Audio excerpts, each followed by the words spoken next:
Hi, this is Brian Michael Bendis, and you are listening to Ultimate Spin. Finally, here I am. Look, I'm on the thing. I did it. We're on the show. We're talking, Miles. Ultimate Spin.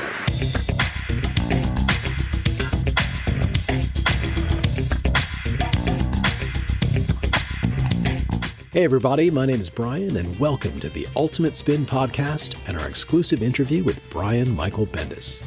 If this is your first time checking out our show, we're the one and only Spider-Man podcast specifically for fans of Miles Morales and Spider-Gwen.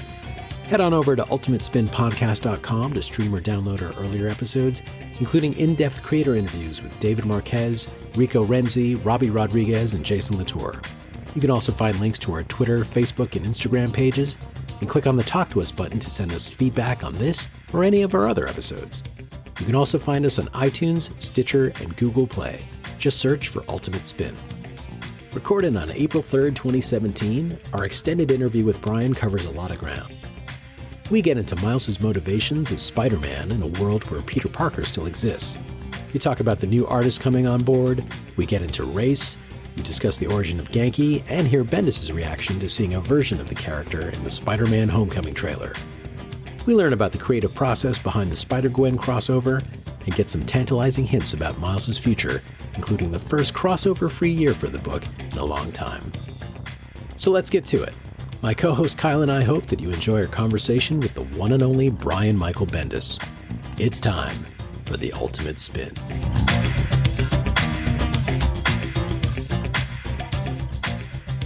It is 2017, and it's hard to believe that Miles is only, or already, depending on how you look at it, 6 years old. Seven. Yeah. Seven. Solid seven. Solid seven. Happy birthday. Yeah, but still, it does feel like yesterday. It really, really does. It's incredible from our point of view as fans just to see like how far that character has gone. We got, the cartoons and the merchandise and the games, and We're working on a movie. Yeah, you've got you've got the movie, you've got the young adult novel on the way. Yes. Very good adult novel. I had nothing to do with the creation of it. I just read the galley and I was like, oh, this is really good. Oh yeah, I've been checking out a lot of Jason Reynolds' work too over the last several months, so I'm especially psyched for that. Awesome. But yeah, and then you brought Miles over into the main Marvel landscape. I think the interesting thing is a lot of our listeners might not realize that you'd actually considered parting ways from Miles at the end of the last series, Miles Morales, The Ultimate Spider-Man. Well, I have been writing Spider-Man since 1999, which will be longer than some people who have listened to this podcast have been alive on the planet. Often I'll be, because I also teach college here at Portland State, and some of my students will be older than my Marvel contract or younger than my Marvel contract, and you're like, wow, and they're adults, so that's kind of crazy. But that said, that aside, yeah, it's Miles is a pile of things that should not have worked, right? It was replacing something that didn't need replacing, and all of these things. But we came at it with such love and affection that I'm so grateful that people got that. You kind of can't fake it or force it. It just has to come out of purity, and people have to be able to feel it. And sometimes I've seen, and even it's happened to me where my pure heart was not reflected in the final product. You know what I mean? So I was happy that the product did reflect our emotional connection to the character. Both Sarah and myself and David Marquez had so much to do with his development as well. And like Sarah's kind of like the Steve Ditko of Miles, and David's kind of like the John Romita of Miles. I like that. That's perfect. Yeah, I've made that up in my head. And it's just really, really special. And it's still, and we just had WonderCon this weekend where there's people in their homemade, outstanding Miles costumes running around. It's so exciting. I can't even tell you. And then, I'm getting phone calls from the movie production. I'm getting phone calls about all this other stuff going on with the character, and it's really amazing that that people really voice their acceptance of him, and those who make the decisions to make the fun have followed suit. So yeah, I'm thrilled. But you were actually thinking about moving on. What? Oh yes, you actually asked me a question. Yeah. So what was kind of going through your mind? Because you'd mentioned how long you'd been doing it, and then Yeah, it helps. It helps when I answer the question. But what brought you back? Again, I just woke up, so that's okay. So yeah, no, you know what? When it came time for Miles to come to 616, which was more than I thought we would get out of him at the time. You know what I mean? Like that's asking a lot. I was like, wow, that's great. Well, I guess Miles all grown up. I guess I'll just bail.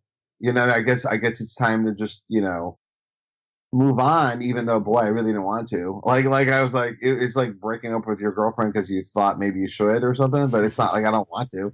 And then when I heard Dan Slott's plans for Peter, it opened a door for Miles to really represent the traditional Spider-Man figure, like kid going to school, balancing school and superheroing, trying to figure out what it all means, being in the burrows, fighting the fight. And that was even more than I thought I was getting originally. So I was like, yeah, I don't want to leave that. And I had quit. I had given notice on the book. And then after the retreat, like 3 hours in, I turned to my editor and I go, yeah, maybe I spoke too soon. And he said, oh, no, I didn't take you seriously. I didn't go look for anybody. Because I was like, shit, if I hired somebody else, then I got to bail. Yeah. I can't take someone else's gig. But if they didn't even go looking for someone. So they said on top of that, we were thinking maybe you and Sarah get back together for the launch. I'm like, oh, okay, let me call Sarah. And Sarah was like, yeah, man, I love Miles is like her favorite thing she's ever done in comics. So we stayed, and I'm thrilled that we stayed because literally soon after that, it's really when things exploded. And it was weird when we brought Miles to the 616. There was a lot of mainstream press, like we were inventing the character brand new that day. Like the character had already been like 5 years old, and it was getting pressed like it was brand new, which was weird, but good because when people found out more about him, we had like trades to sell. You know what I mean? We had like his origin. You could buy it. So sometimes when people hear about a comic book story in the mainstream press, it's not out yet. Yeah, people come in the store and like, no, that's in 3 months. I'm like, well, why do I know about it today? Right. So it was good in this instance. It actually worked out for the best. So there you go. One of the many things that originally drew us to Miles as Spider-Man was the way you'd kind of remix the ideas of power and responsibility. And a big part of the Spider-Man character is being defined by loss, right? So we have Peter grieving for Uncle Ben, and Miles started in a world that was grieving Spider-Man, and then he lost his Uncle Aaron, and then his mom. But now that he's part of this main universe and the world has Peter Parker and Rio Morales again, so yes. What is driving him as Spider-Man? Well, that is what the book is going to be about going forward. What drives him is the similar connection is that he's also driven by the concept with great power comes great responsibility. This is obviously a flash of genius that Stan came up with that can be examined from an unlimited amount of angles. It is why I keep writing the book. You can examine this simple, almost religious-like philosophy from so many different angles. And then Miles gives this opportunity to examine it from a completely different character's perspective, who's raised completely differently, who at first glance looks like, oh, he had his mommy and his daddy, and they love him, and he's doing good in school, and so he was raised well. But then, oh, no, you dig in, and there's the uncle's kind of a bad seed, and Dad's got a checkered past, and things get a little more complicated, and then Miles has to navigate what his position as Spider-Man is in this world where Spider-Man does exist, and with the upbringing that he had, and trying to figure out all of this. And on top of it, Miles has got kind of a darker streak in him than Peter ever had. Miles, and we'll be dealing with this as going forward in the next few issues, as things really start to unravel for Miles. Miles's life really starts to fall apart in issue 15, and he starts using Spider-Man as an outlet for some anger that may not be good for anybody, and that's going to create a whole different pile of Spider-Man stories that we've ever seen out of Peter or Miles. but it's something that a lot of teenagers deal with, which is, their anger at the real world and their place in it and how they're going to react. And Miles is he's got the power to back it up, and he's pissed. Yeah. And what's he going to do with it? And he's really worried that he may not go the distance as a superhero, that he may have a dark streak that overwhelms him. His friends are trying to describe to him that everyone has that's not a unique thing. Everyone has a dark side. Even Kelly Ripa has a dark side. But him as a young man dealing with this is very unique to the Spider-Man mythos. So what I'm excited about is the pile of stories we're telling this year are so unique to Miles, yet are so Spider-Man identified. We're also going to delve in really deeply into what the relationship between Peter and Miles is. We've had the year to like kind of establish Miles in the 616, so that's not so much a thing anymore. It's more about like now that Spider-Man has a legacy, how is Peter gonna, Peter didn't plan on this. Peter didn't plan on a bunch of spider characters, right? And their responsibility is becoming his responsibility, or is it? And that's going to be a big part of what's going forward too. One of the things that we were kind of curious about, like he did mention briefly about what it's going to change, what drives him now, but in that 8 months gap where we've not really touched on, who is aware of that Miles is not from this universe? Yes, I get it all the time. It's so flattering because it has actually been 5 years since the original Spider-Man miniseries, which was the first time Peter and Miles had a team up. The good news is the answer to all of these questions, every single Peter, Miles, 8 months, who is the Miles Morales of 616 before Miles, all these things will be answered this summer. This summer. It's like there's a Spider-Man movie coming out, and we're going to have a big Spider-Man project that will describe all of these things. To be continued. All right, so sorry for the silence. We're just picking up our jaws as we're, It's okay. No, the good news is, and the reason I've been teasing it so much on my end as well, is that we're ready to tell that story, and the time has come, and this summer is the time to tell it. Just hold tight, it is coming. This is the Generations project? No, on top of the Generations project, which I'm very, very excited about and eager to tell you about. We have a very special project outside of that. Pause. Yeah, pause. Dramatic pause. But I'll tell you about Generations. You want to talk about Generations? Yeah, please tell us. I'll give you a little some scoopy scoops. All right. The Spider-Man Generations is by myself and Ramon Perez, which I'm very excited about because I've never worked with him before, and I think his Henson graphic novel is one of the best things the last 10 years. I don't know if you've seen it. It's quite amazing. Mm-hmm.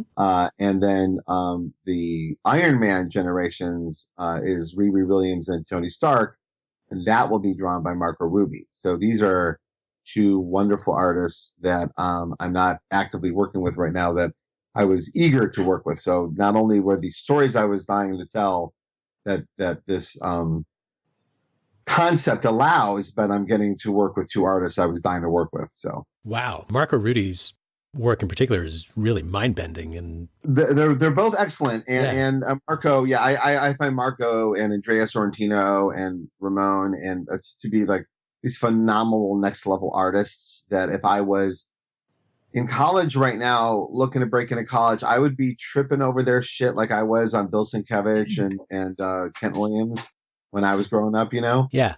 I just think they're amazing. And I've worked with Marco a couple of times.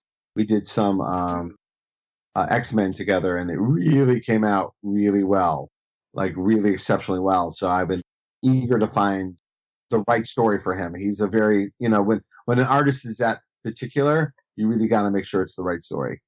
Speaking of artists, before Spider-Man, the current run was launched, before we knew that Sarah was coming back to the book, we'd actually reached out to her to see if she'd like to talk with us. And she sent us a really nice email saying thank you, but that mentioned that she wasn't 100% comfortable with her English.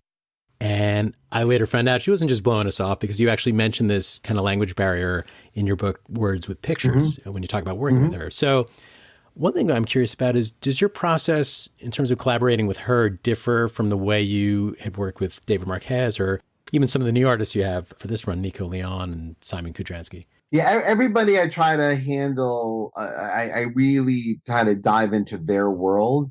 I talk about this at such length in Words for Pictures, but some mistakes that writers, and particularly new writers or writers who are writing out of ego, mistake they make is they forget it's a visual medium, and they want to be the star of the show.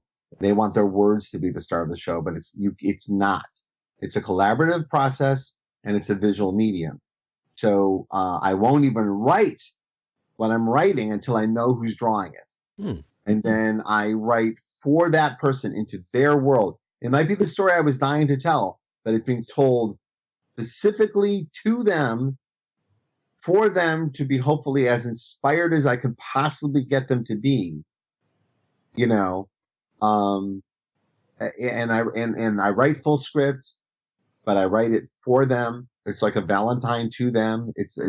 I'm often referring to them by name in the script. And for Sarah, our shorthand is pretty depth at this point. What I just try to do is give her everything she could possibly need to know about the emotional backstory, where the character's at emotionally, because what she ends up doing, what's unique to her as to other artists don't have this, is that she came from the world of fashion design, and her character acting is also through their fashion choices and how they look and their hair, because she designs the character to tell the story. Like, they're wearing clothes, and she has a backstory of where the clothes came from and why they chose them. And so I think about that a lot when what the characters are doing. I like let her know everything she needs to know about the subtext of the piece, stuff that you guys will never see, but she can express it either with the way the character is behaving or how the character looks. So that's how I handle her differently. Yes, she says she has trouble with English, even though I don't think it's as bad as she thinks it is, but I will respect her. And if I have a choice between a $10 word and a $2 word, if I think the $10 word will hold up her translation process, I'll use the $2 word. You know what I mean? Right. I've had in the past, famously, an artist held up a book for weeks because they were trying to figure out, I had written the words Wolverine bonks Spider-Man on the head, and there was no word bonk in any way. There was no way to translate the word bonk. Right. Even though I thought it's pretty obvious what it is, but I guess not, because he couldn't translate it, and then he couldn't figure out what I meant, and then he was embarrassed to ask, and weeks had gone by and no pages were being drawn while he was trying to discover what this meant. And so I learned that lesson too, like when writing for people whose English isn't their first language, take it easy on the colloquialisms, try to make sure it's a little easier to take in. Not the dialogue, not the stuff that the audience would read, but just the way you're describing what needs to be drawn. Just make sure it's something fun and inspiring. Right. So how did you actually end up connecting with the art, like some of the newer ones? So we've got like Nico Leon for the Civil War ones, and coming up we're getting Simon Kudransky. Yeah, Simon Kudransky. They all come out from different places. Number one, over my course of my time at Marvel, I've taken immense pride in backing up what are obviously winning horses. I mean, putting Sarah and David Marquez on Miles Morales when they were just breaking into Marvel was not a hardship for me, because you look at their work and you're like, clearly they're about to become huge. Clearly they're right on the cusp. Now, not everyone has broken huge that I felt this way about, but there's nothing better when you see someone that great who you like. First, it comes out, you look at Sarah, like, I'll just use Sarah as an example. Right? Years ago, they showed me Sarah's work. I go, I would buy a book by Sarah in a heartbeat. So the end, that's it. You're working with her, right? That's the answer. Would you buy the book drawn by like this? If the answer is yes, then you want to work with her. then you're like, wow, I think she's amazing. I bet she's going to break huge. Wouldn't it be great if it was on this book? And then when it is, when you're there, when an artist makes their name, like Sarah did and David did and others that I've worked with, not because of me, but because of what they brought to it, it is the best feeling in the world. I love it so much. And that's one of those things like growing up, you couldn't imagine that would be an extra little fun thing from the job. But being there when someone kicks ass is so much fun. And just helping inspire it down the line, so much fun. So I'm always looking, and I always tell Marvel, if there's someone you think is about to pop and you think my involvement in their life will help that, please let me know, because I love it. If not, don't, if you think, well, this person's a pain and will just be annoying to me, then don't. But if you think this person's a lot of fun to work with and they're really onto something. So Nico, absolutely. And Simon, and I'll tell this, I'm going to write a piece about this on Tumblr in a couple of weeks when the book comes out. Maybe it's coming out this week, I don't know. But he wrote me out of the blue. He cold called me. He sent me his new pages, said, I'm done with Spawn. Don't know if you've ever seen my work. I have a couple of styles. Here's the one I think I would like to work with on you. I sent it immediately to Marvel because we were actually actively looking for someone to draw issue 15 of Spider-Man. And I couldn't find anyone special or that was available in our window. And I sent it in and I wrote him this because he was perfect for what I needed to write that month. And he got the gig and then he killed it. Not only did he delivered in record time and like maybe made his name at Marvel by just kicking ass and doing it professionally and on time. So I am thrilled for people to see this. Actually, issue 15 of Spider-Man is a very big emotional issue. It's the fallout from the Spider-Gwen crossover, and Miles and his father have been missing from their dimension, and their mother has been looking. So she is now very aware that those two are up to shenanigans, and the fallout's going to come pretty fierce. Oh, we can't wait. I mean, you'd mentioned earlier that issue 15 is going to have a darker streak, and it's coming out this week. And Simon has been posting preview images on his Twitter feed, and we were blown away. And one of the comments we had made was, no offense meant at all to the talented colorists that work on this book, but the black and white images were so powerful and so different from the stuff that we've seen before. So, yeah, I agree with you wholeheartedly. The good news is that the colorist is Dustin Ponsner, who is, as far as I'm concerned, the gold standard for superhero coloring at the moment. I equate him to the great cinematographers of our generation. So he killed it. Yeah, I'm excited for people to see this. Yeah, it does. It looks like old school Paul Gulacy mixed with like a little I don't know what else, like a little Bernie Wrightson. I was like thrilled with what was coming in, just absolutely thrilled. So and the reason I want to bring it up is that artists, I know sometimes they just sit there and wonder, how can I make something happen, or how can I get the gig? And they don't actually, they think, I would never email Brian or Jason Aaron, or you know what I mean? But you do. It's not a guarantee you're going to get work. But look, the guy hustled his ass. He got work. That's how you do it. I was proud of him. It's not. By the way, it's not easy just to write. Just a cold call. But the right time at the right place, and you get yourself a gig. Now he has Spider-Man on his resume. Not bad at all. Yeah. Yeah. It was cool. So it literally depends, but yeah, it's exciting to be there when an artist breaks. Obviously, it fills me full of tons of inspiration. I get jazzed up with the excitement of what they're doing and the creative thrill of trying to accentuate it and not get in the way. So it's pretty exciting over here. So I want to switch gears a little bit. I mean, you'd mentioned in this year for Miles, he's going to be dealing with some heavier things. And One of the topics that this current run brought up is race. And it's really interesting. When Miles first arrived, the media, the press coverage that was the story. Oh my gosh, it's, a quote, Black Spider-Man, and that, what I always appreciated as a person of color myself and one with mixed kids, that was never part of the story.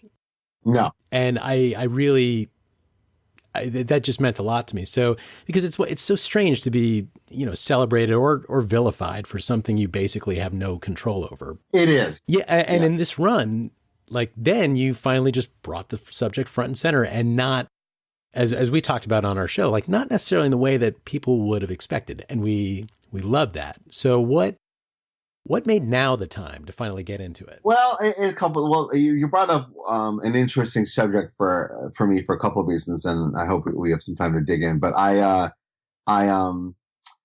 brought it. What you're referring to is there's a moment in the comic, and it's the first time that Miles flat out mentions his skin color on camera or on panel, right? Mm-hmm. And it's because a YouTuber just found out that Miles has brown skin and is thrilled, right? Oh my God, this is right. exciting. So he says to his best friend in private, in quiet, he goes, "Now what's that about?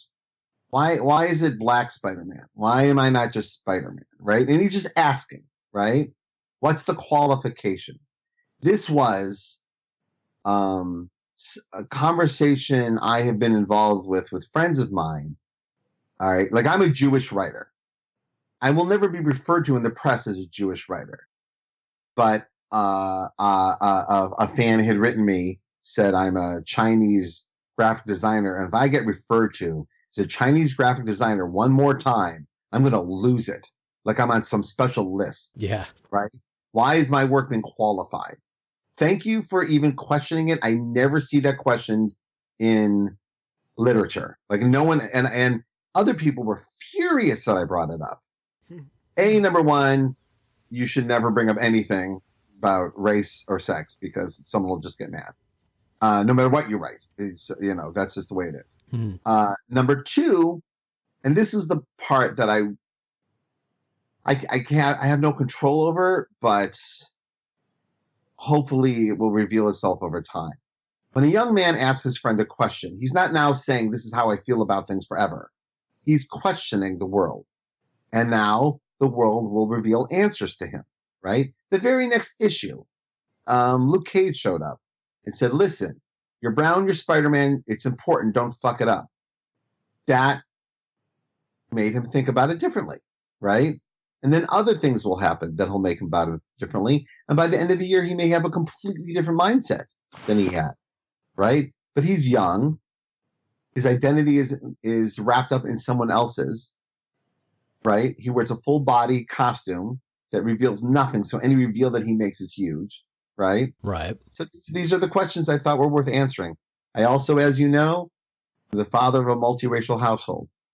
I hate bringing it up because it always sounds like I'm throwing my kids in front of any critique that I get, but that's not my point. My point is that my perspective is not of traditional white person that lives in a suburb perspective. I have just a different life than some others, right? As most people have unique things in their lives that make their perspective and experience different than others. So I bring it up just to point out that what motivates this kind of thing is always observations that I've seen or had, experiences that I've seen or had, living vicariously through my daughters and their friends. You hear a lot of things, you catch a lot of things, and then you realize, well, these are truths, and I'm going to write them. It's difficult because someone will take a panel out of context, throw it on Tumblr, and then editorialize it. Sure. Either positive or negative. And I've had both of equal stature. I can't say that everyone just takes my shit and shits on it. That's not true. It is both things, right? But it's always awkward when a panel is taken out of context and then misrepresented by someone else's perspective. That's always the bummer. That happened a little bit with Iceman where someone literally cut out 17 panels of the Iceman story and put two panels together to make it look stupider. Like literally, there was one. I don't know if you read the Iceman coming out issue. Sure, but it's like a 4-page conversation.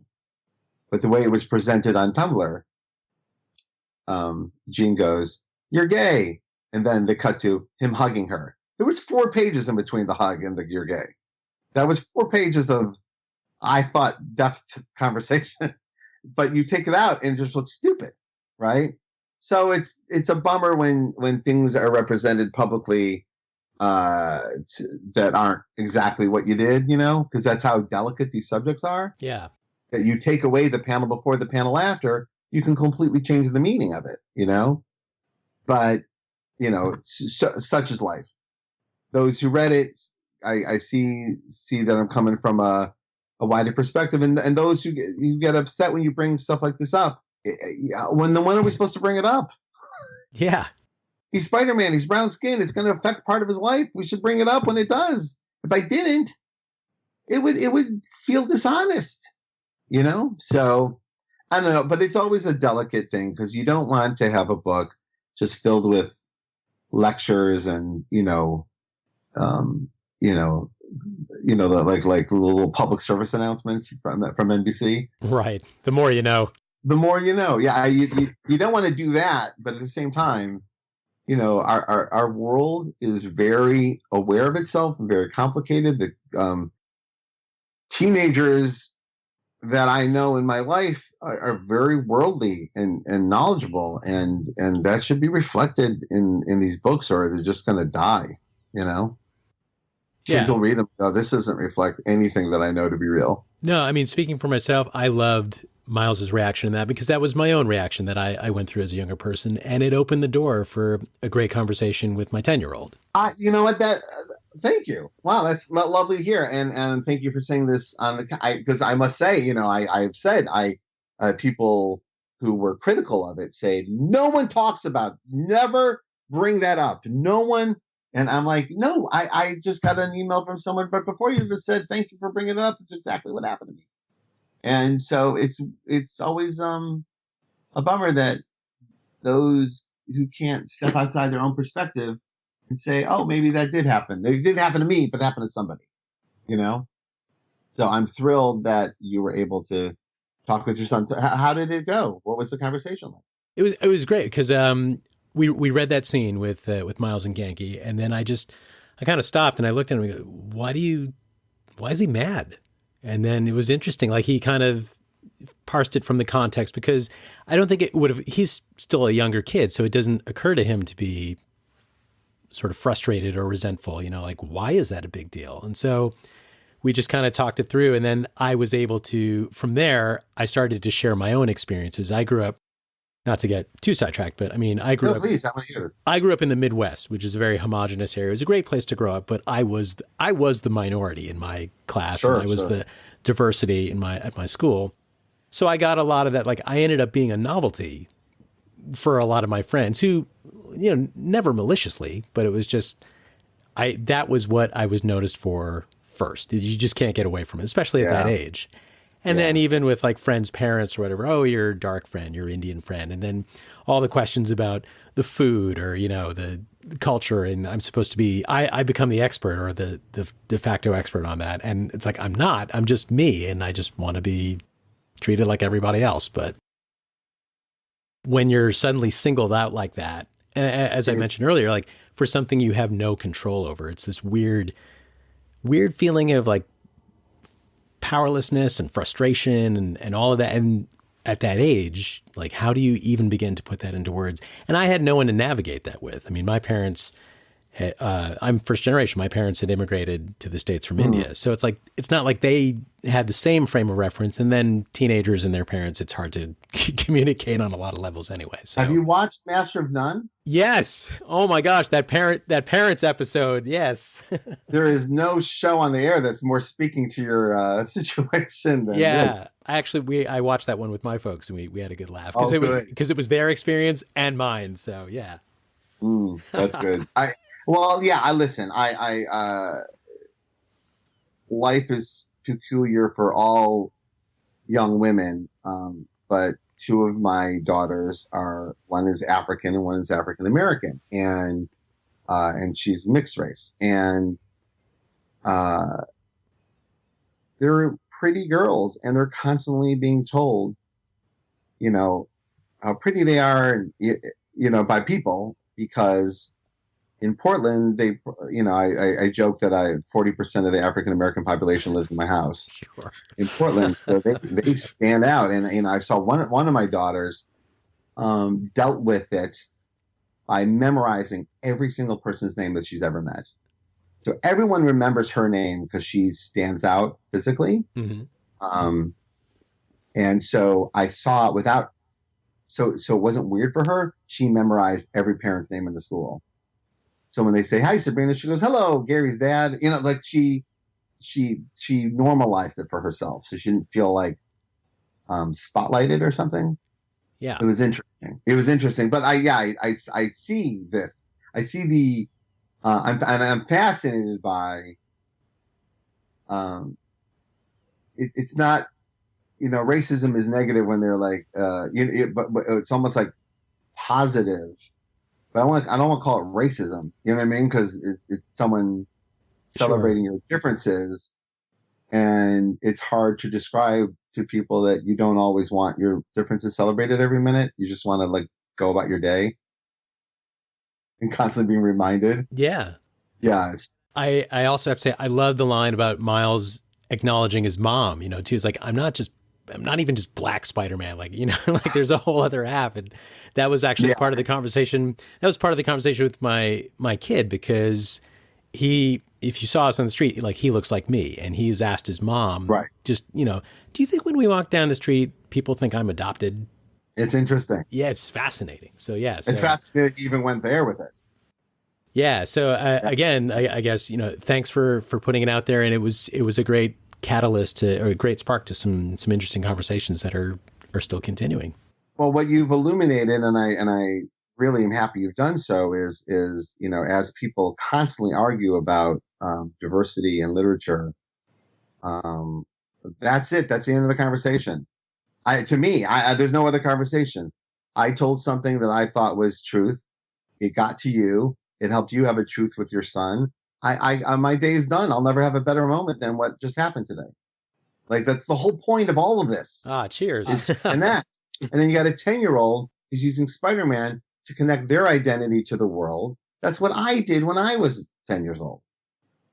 And Peter wasn't Jewish, except clearly he is. But the point is that this is why. Because you know what? Everyone needs to have that in their life. And a kid can have that in a book, and another kid cannot have it, but still have a great time with the book. That's what I think. You know what I mean? You don't have to look like Miles to appreciate Miles. Right. But if you do, maybe Miles will speak to you. And even if he doesn't, it's okay. You just enjoy the fact that there's a Spider-Man book. That's all. Exactly. It's so when people try to overly complicate it, you don't need to. That's it. Everyone deserves this. You'll never convince me otherwise, For me, do I want to be the Black? Do I want to be this great one as an icon for Black people? Or do I just want to be that? Because it feels like, even when you're writing it, there's no way to win, because I could read that there and go, no, he should not want to be the Black one. And then 10 minutes later, I could just be thinking, you know what? I want to show people that you can do this. And it's one of those questions that you can't answer. Because for me now, my parents, back in the, how old are they now? 60s, 70s in England and all that, they hung around with a lot of Black people. Now for me, as a Black person, I mostly hang around with non-Black people, because that was just my area. They're the people I went to school with. They're the people I went to high school. They're the people I went to college with. And it's I've never really thought about it. And then, let's say in the whole, the past 5 years or so, this is when things have started to properly start to put these things together and think about, this is what this all means to me. This is what my race kind of means to me. And then when I'm going to New York Comic Con in my Miles Morales costume, not thinking about it. Oh, I want pictures. But it's when I was walking past, and then there were people like, I could overhear it's like, oh, there's Black Spider-Man, and I'm like, why can't the Spider-Man? Why did you have to ruin it? You could have just said Spider-Man, and it's fine. But then you say Black Spider-Man, and then you see like some kid wants to take a picture, and then I was kind of like, so this is why people cosplay. They had that like realization that it doesn't matter at that. It's like this kid does not care that like I'm not doing the Peter Parker one. He just like Spider-Man's fucking awesome. That was the surprise to me. Now you've mentioned a few things. Now number one, see what you've described is literally what goes on in my head all day, because it's a question. So the question should be asked. Doesn't mean the question needs to be answered. And also, there's no answer. To try to answer race in Spider-Man is ridiculous. It can't be done, right? But the question can be asked. The question, and Oliver Stone said, it's not your job to answer the question. Your job is to ask the question, right? So ask the question. Now the question gets more and more complicated as the character gets older. This is, I'm sure you both had this experience, and I'm fascinated by it. So I have little children. I have a 4-year-old, a 6-year-old, a 9-year-old, and a 14-year-old. So I have kids from almost every age in this house all the time, right? And it is absolutely fascinating to me how little kids don't see skin color. They do not see it. Everyone is who they are. And I was literally in the house once when one of my daughter's best friends first noticed she was brown. She literally said, "Oh, you are brown," like someone else brought it up. And this little girl who literally been in our house 10 times they don't see it. They don't see it until it's taught to them. Isn't that fascinating? Yeah. And I know you've seen this, right? Of course, yeah. Yeah, it's I guess it's more shocking to white people. but watching you feel like it's like the end of innocence or something. It's like, no, stay there. Stay where everyone's just equal and normal. Everything's equal. Don't start qualifying things with colors and religions. And, it's when we see a young child having such a simple, beautiful vision of the world, you're like, well, that's the goal, isn't it? To get back to that? The end? So that's what I think the comics should reflect. The desire that everyone is special and everyone is unique and that everyone has something to offer someone else. And, and more as the world gets crazier, you realize that our job really is to not only reflect the world, but reflect a more hopeful version of it.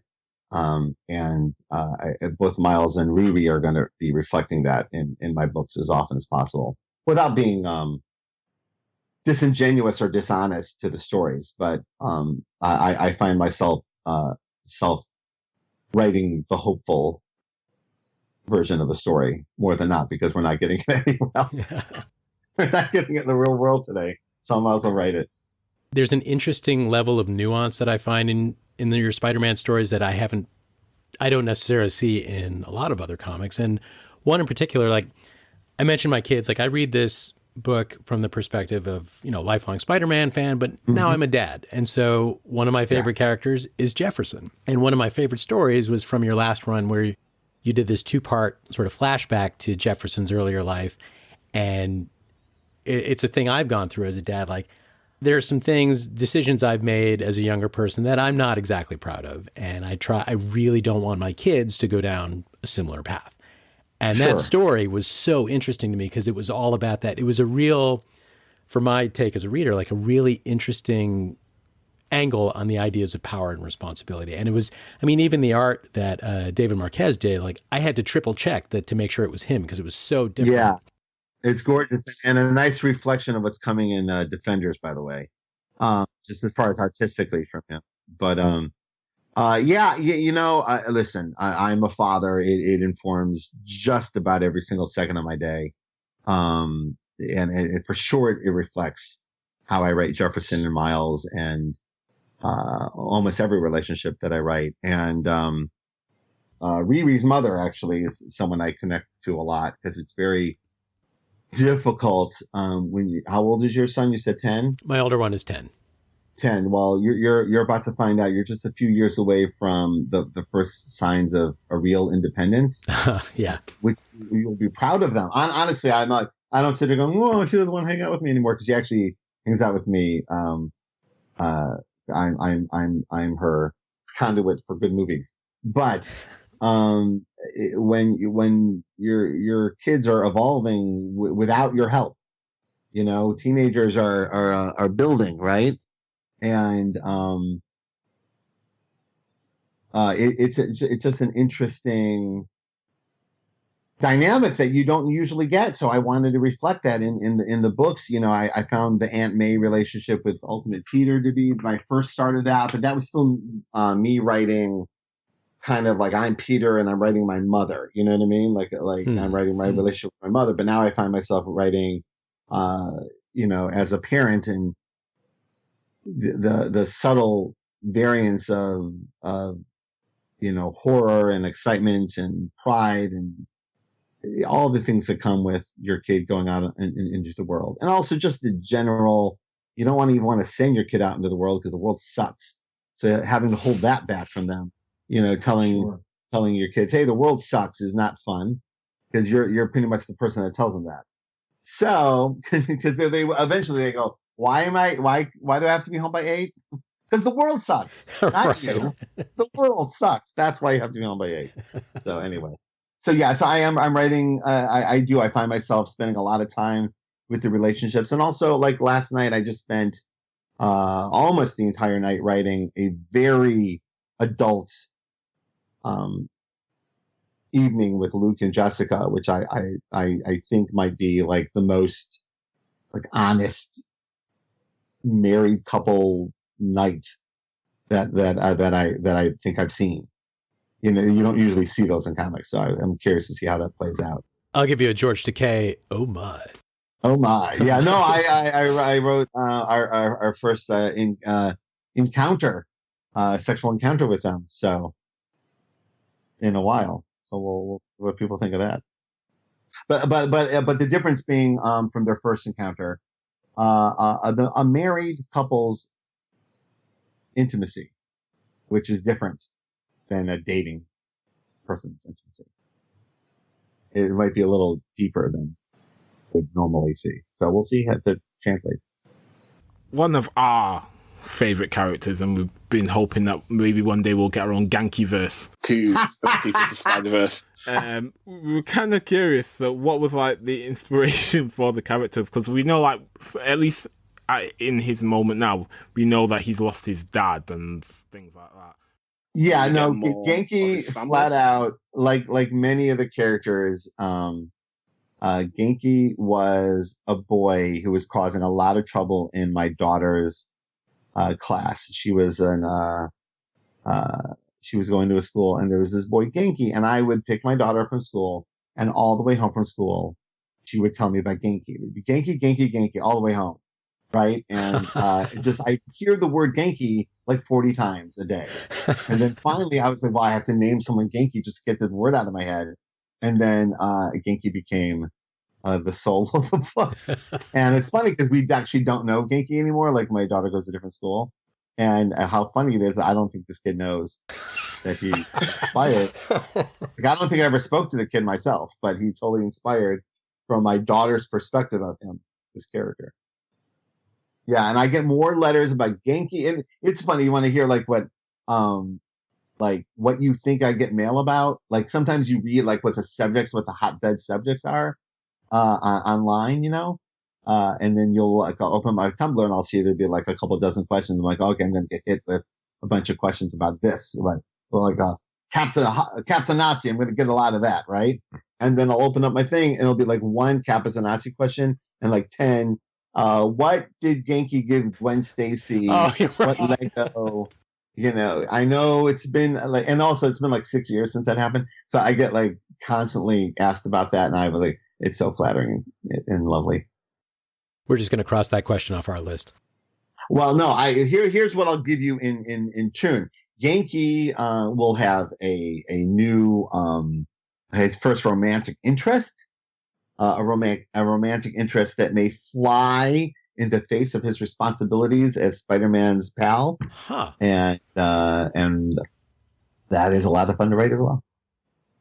It would be kind of wrong if we didn't mention kind of like the somewhat elephant in the room with Spider-Man Homecoming.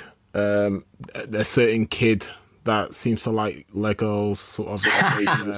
He's apparently, I don't know, it's just Ned Leeds or something like that. Is it weird when you see like characters like you've created, but then maybe elements have been not forced, that's the wrong word, but used in other ones?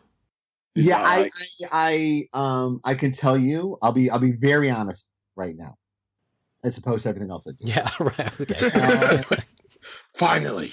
I feel, but I have not talked about this publicly, so I'll tell you, I don't know.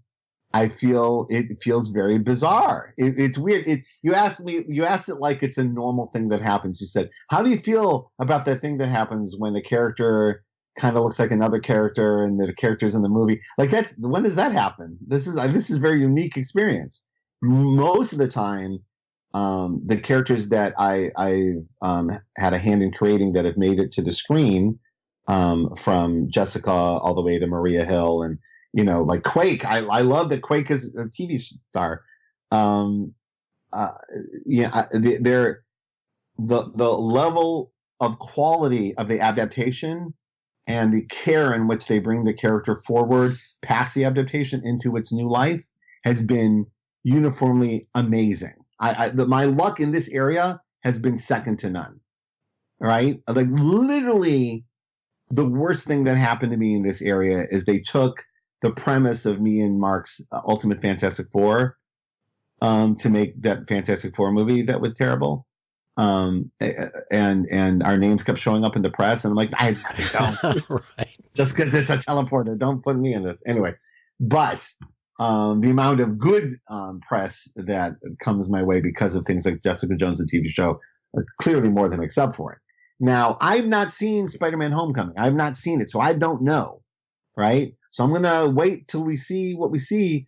But yeah, I was like, yeah, it was bizarre and flattering. That's all I can tell you. That's my honest reaction. That's weird. Yeah, right. And that's very flattering. And I don't even know if Ganke was the inspiration, or they just got to their own place with a character like this on their own. I don't know. It does seem like it might have been. I don't want to. No one's told me either way, so I don't know. But there's so much else in that trailer that's from Ultimate Spider-Man that I would assume that yes, it is. But I did get permission to pull off a Ganke joke because of that trailer that is so phenomenal. I'm so happy with the joke that it makes up for whatever weird feeling I have. But even my weird feeling isn't a bad feeling. It's just weird, right? Right. Only because Ganke wasn't part of Peter's story; it was part of Miles' story. Like, that was a specific Miles thing. So if that ends up, I don't know. We'll see. I haven't seen it. Right. I can go to the trailer. I don't know.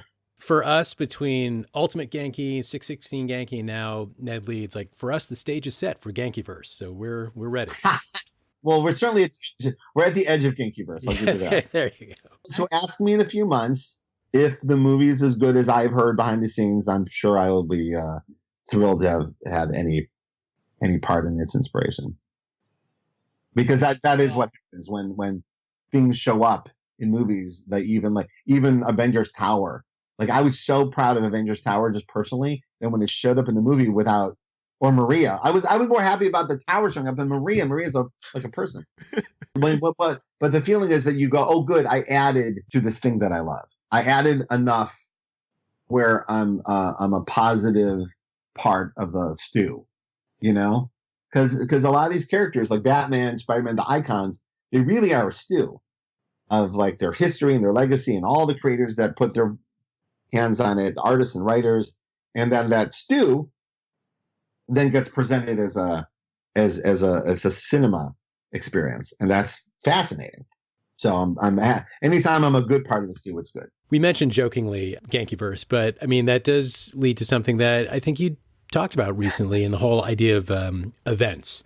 And going back to reread Miles' story from the beginning with my kids, a thing that's confusing for a new reader is like when the action suddenly changes because there's something going on in the rest of the line. And when you're reading the trades from the library, that context isn't always there. So Miles gets new powers and he loses his Uncle Aaron, and then pow, there's a civil war and he's saving the day with the Ultimates. And then things calm down, and then Galactus comes and destroys New Jersey, and then the world ends in Secret Wars, and then Civil War II. And so this is a big change. Sounds like a lot happened in that book. That sounds right. cool. Yeah, it sounds crazy. But when reading like the original Ultimate Spider-Man, that's a long time ago, and the comics landscape has changed a lot since then. So we're just curious, like, how do you kind of carve out your space, because you're trying to grow Miles and his supporting cast as characters, but you've also got to pivot around these major events. How does that work? And yeah, for sure, it's always, listen, you're mentioning when Ultimate Spider-Man was out for many years, it was literally the only book Ultimate was publishing. Ultimates would come out so sporadically, sometimes twice a year, if you remember, that I couldn't count on it to build continuity with. I had to wait for them to land their moments before I could reference them, because I didn't want to spoil anything. So it's a lot easier to keep it tight. So really, one of the compromises you make when Miles comes to the 616 is that he's going to be involved with the Michigas, right? Yeah. And but what I do personally is I'm really careful about it. And if I don't have a story to tell, I don't come anywhere near the event. But if the event is allowing a story to be told that I would not have come up with without it, then I dive right in. That I find that's my favorite thing about a shared universe, is that your character gets thrust into situations you may not have narratively allowed as the writer, but like it kind of feels like, no, that's how life happens, right? Like I woke up today, I have a plan, right? I don't know how the plan's going to all go out, but if I'm going to have a normal day, that'll be great. By 6:00 tonight, it'll all go into hell. Right. And that's how I treat events. Like I very well maybe Miles will wake up, go to school, and think I'm going to have a normal day. Oh no, Civil War II. That's what life feels like. So, and if on top of that, I'm allowed like a conceit or a ballsy move that I would not have gotten to on my own, then I have to go for it. Now my job then is to make those trades less confusing. It should feel like if you've not read Civil War II, then you should be able to read this flat. Like you should not feel punished for not having read it, but still feel that tickle to maybe go read it, right? And that's always a delicate thing. And that's how when we were kids. That's Jim Shooter was he doesn't get enough credit for how excellent he was at that. So was obviously Stan invented it, which is no, you're not going to get punished for not reading these other books, but you're going to feel left out. You're going to feel like you're missing the party if you don't come hang out with us, right? And that's kind of our job. And then in terms of your world that you're creating for Miles, reading back, I mean, sometimes and again, just our point of view, sometimes it seems like there was more that you might have wanted to do with some of the earlier supporting characters. So Judge comes to mind, or Katie comes to mind. Judge is still in the book. I just wrote a Judge scene. Oh, great. Awesome. Judge, and the truly what you're mentioning is that sometimes with an event, the supporting characters can take a back seat. Yeah. And that's why during Civil War I actually did an issue was just about the supporting characters, literally looking for Miles. Like literally Miles was not going to be in the book, so they can each have a moment to reflect where they are in the 616. But I actually think it's more Bombshell's perspective is probably going to be more interesting than Miles, all said and done. There's just more meat there on people paying less attention to it, so there's more meat on that bone. Also, it's difficult because you can tell a story that just doesn't involve, let's say, Bombshell for 6 months, right? So that's 6 months she disappears, and then you've done the disservice to the characters. So you kind of gotta keep an eye on everybody, make sure everyone's got something to do or a logical place in the story, and make sure that every story stone is being unturned. Like you can really make sure that, like, from every perspective, that everyone's getting something unique to do. So we'll do it there. Yeah, but Judge is still here, Bombshell's still here, Ganke, Fabio, big part of the book now. Miles is getting a new girlfriend this summer. Hey, Written, very excited about it. Sarah Pichelli designed her. So we have a lot going on with Miles this year. And to reflect what you just said, made a kind of a commitment to no crossovers for Miles this year. wow. So, well, some of it, it's funny. I'm writing Civil War II, so of course and Miles was a big part of the third act, so of course I'm gonna do those tie-ins, right? And then he is part of Secret Empire. I did not mean that as that was a slip of the tongue, nothing else. And there's a lot of secrets in Marvel, a lot of secret things. But meanwhile, by doing those crossovers, you do lose the Miles-centric stories, So it's going to be from 15 all the way through. It's going to be a Miles-centric story, and the biggest thing I'm going to do for Miles during Secret Empire is the Generation Special, which is a very Miles story. So there's going to be a lot of Miles, a lot of moments. Both like Miles and Gwen, they've only really had one writer, so obviously you for Miles and Jason for Gwen. But from the outside looking in, it's kind of like Miles is one of your kids, and even Jason has referred to Gwen as his daughter. So what was it like actually reading Jason's take on Miles, and did any of those like considerations affect how you then decide how you wanted to write Gwen? I must say, that was a project that was suggested by editor Nick Lowe. I don't know Jason Latour at all. I've had no interaction with him. I've never met him. I've never spoken to him on the phone. Oh, wow. Yeah, just it happened to be. You know what I mean? Yeah. Just different circles. And we actually have mutual friends, so just different circles. And he goes, you and Jason would be great together. And how about like Miles and Gwen have one of those? And it literally was like we got on the phone and talked about how funny it was if Miles said to Ganke, oh, you don't know my girlfriend. She lives in like the Canada of the 616 is my girlfriend lives in Canada joke is the Spider-Gwen verse. Mm-hmm. So we started there and then ended up telling the story. Now what happened was we kind of like handed the ball back to each other, back and forth, and it was the most pleasant, fun, zen, great comic making experience. Like he was so lovely to work with and so easygoing, and the artists were kicking ass. It was such a lovely experience. I just wanted to tell people, and then I found out, most people don't want to hear how good everything's going. They don't want to hear about it. But this one was so much fun, and it made me like Jason and Robbie more. It just like made me appreciate the book more, and I really really liked the book to start with. So yeah, I was just here to tell you, all we hear about is the crappy shit. I thought I'd tell you a nice one. That's great to hear. Yeah, it was lovely. If you're a fan of that book, everyone behind the scenes is lovely. That's my headline for you. Perfect. That's not always the case. There's schmucks everywhere. Title my autobiography. There's schmucks everywhere. The Brian Bendis. There you go. As we get ready to kind of wind down, so looking back on Miles's story so far, we talked about a number of them over the past hour, but is there a scene or a moment that you're particularly proud of? Or another angle is like, if you look back, is there anything in the series to date that you wish you'd done differently? Well, the good news about the ongoing nature of a comic book is the things that I wish I'd done differently, I can then go do them differently. You get another chance.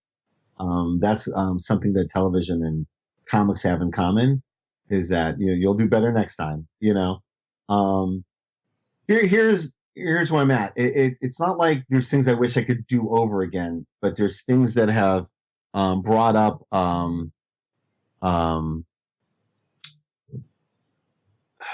like a conversation in my life, like and from my perspective, literally dozens, if not hundreds, of conversations have come my way. People's perspective, people wanted to share, like you just did, the connection that you were able to make with your son through the character. This is obviously more than I could have ever hoped for. You can't even close your eyes and imagine something like that, right? It's so far beyond the goal, right? But when I look back, it has been literally since the character was announced, and one of the actors on Powers pulled me aside and told me how important it was. And the story I've told for years, and you've heard me tell about him telling me the story about how when he was a young man, he was an African American actor, and he said when he was young, he played superheroes with his friends. They would not let him be Batman or Superman because he did not look like them, but he would let them be Spider-Man because anyone could be under that costume.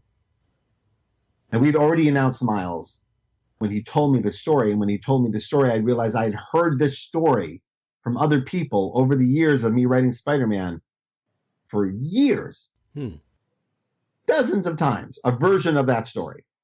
And I just did not have the ability at the moment to connect. Well, then maybe Peter, maybe to reflect that more, right? If that's something that it's bringing into people's lives. But from that moment of the actor pushing me against the wall, not unlike the way Luke Cage did to Miles and saying, don't fuck it up. I realized how important it was to be honest and pure. And I kind of took it as almost like my doctoral thesis on being an honest writer. You know, like if there's ever a book you can't have a dishonest moment in, it's this book, right? Right. And so with that comes me writing a perspective, me writing an experience, and then people sharing theirs with me. And then that goes back into my stew, and then it comes out in the scripts. So these people that reflect to me their positive or negative feelings about Miles' representation or race it reflects back in the scripts. That is something you could have never imagined in a million years. Because I have other characters that doesn't happen. And I'm not saying that I write to try to make everybody happy who's contacting me, because you cannot do that. And I've seen writers try to do that and they fail, and they don't, and in a sense, no longer make comics anymore. And I've literally seen people make themselves crazy doing stuff like that and then not being able to do it anymore, because you can't make everybody happy. So trying to is madness. What I'm referring to is the sensitivities of people's perspectives and what the character means to them, and being constantly reminded about that, and then reflecting that honesty back in the scripts. This I do every day. This I did this weekend. So how that reflects to people as the story goes forward, we will see. But I do think at the moment it is the most positive back and forth between fans and creators I could have ever imagined being part of. Oh, it's fantastic. Such a beautiful experience. I mean, you got literally little kids, big kids, adults wearing the costumes, just representing the and you know, Riri Williams goes into this as well, where even before the book is out, people are dressing like her because that's how much they wanted it, you know? And that responsibility is immense. And then all of a sudden you realize, oh, I'm writing with great power comes great responsibility. And I'm actually living with great power comes great responsibility. And then you say to yourself, oh yeah, and don't fuck it up. Right. Yeah. Right. So that's where I'm at. We'll talk again in a year. You'll let me know how I did. But you know what? But what's great though really is because I write some stuff that's more grounded in reality as well, that deals with issues of the day. But there's something really special about Miles. The world of Marvel Comics allows some sci-fi gobbledygoo to come in and let people process whatever pain they're going through the superhero's pain. But it's okay because his pain's a little more Dr. Octopus motivated than, you know what I mean? So yeah. I can relate to his pain without having pity. And that seems to be a very powerful experience for some readers. I get it a lot with Jessica Jones as well.